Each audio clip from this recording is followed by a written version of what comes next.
Neymar আমাদের মনের ভিতরে আছে। আমরা নেইমারকে খুব পছন্দ করি, ওই কারণে আমরা ব্রাজিলের পতাকাটা টাঙ্গাইছি 400 ফিট। ফুটবল বিশ্বকাপ এলেই বদলে যায় বাংলাদেশের গ্রামগঞ্জের চিত্র। কোথাও ওড়ে আর্জেন্টিনার পতাকা, কোথাও ব্রাজিলের। কিন্তু এবার দেখা গেল ভিন্ন এক দৃশ্য।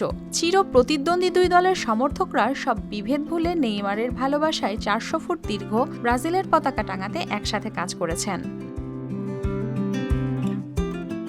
নওগাঁর পোরশা উপজেলার কাচারিপাড়ায় দেখা মিলেছে এই ব্যতিক্রমী দৃশ্যের। গ্রামের শিক্ষার্থী ও যুব সমাজের উদ্যোগে টাঙিয়ে দেয়া হয়েছে প্রায় 400 ফুট লম্বা ও 3 ফুট চওড়া ব্রাজিলের পতাকা।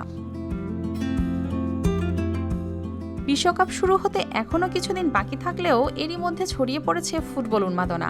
বিশেষ করে নেইমার জুনিয়রকে ঘিরে ব্রাজিলের ভক্তদের উচ্ছ্বাস যেন বেড়ে গেছে আরও কয়েক গুণ। ব্রাজিলের একটা প্রতিভাবান খেলোয়াড় আছে, সেটা হচ্ছে নেইমার জুনিয়র। তার খেলা ভালো লাগে, তার স্কিল ভালো লাগে, তার ড্রিবলিং ভালো লাগে। এই জন্য মনে করেন যে আমরা এই ব্রাজিল সাপোর্ট করি। এবার বিশ্বকাপ আশা করি ব্রাজিল নিবে।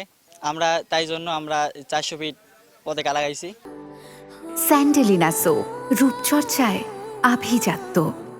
সমর্থকরা জানান, এলাকার ছোট বড় সকলের মিলিত চেষ্টায় তৈরি করা হয়েছে এই বিশাল পতাকা।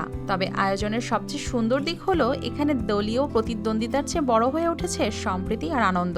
আর্জেন্টিনা এবং মেসির অন্ধভক্ত, কিন্তু ব্রাজিল পতাকা টাঙার মেন কারণ হচ্ছে স্কোরে নেইমার আছে বলে, নেইমারকে ভালোবাসি বলেই আমরা ব্রাজিলের পতাকা টাঙাচ্ছি আর্জেন্টিনার সমর্থক হয়েও।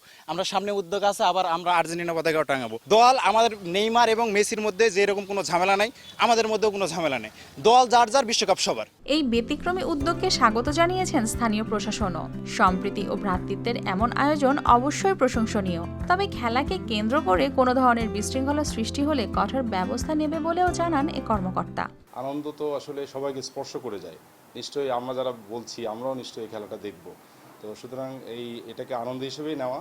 আর পাশাপাশি শিক্ষার্থী যারা আছে তাদের প্রতি আহ্বান থাকবে যে খেলাটা তো জীবনের অংশ না, এটা একটা আনন্দের অংশ, যেটা সবাই ভাগ করে নিতে চায়।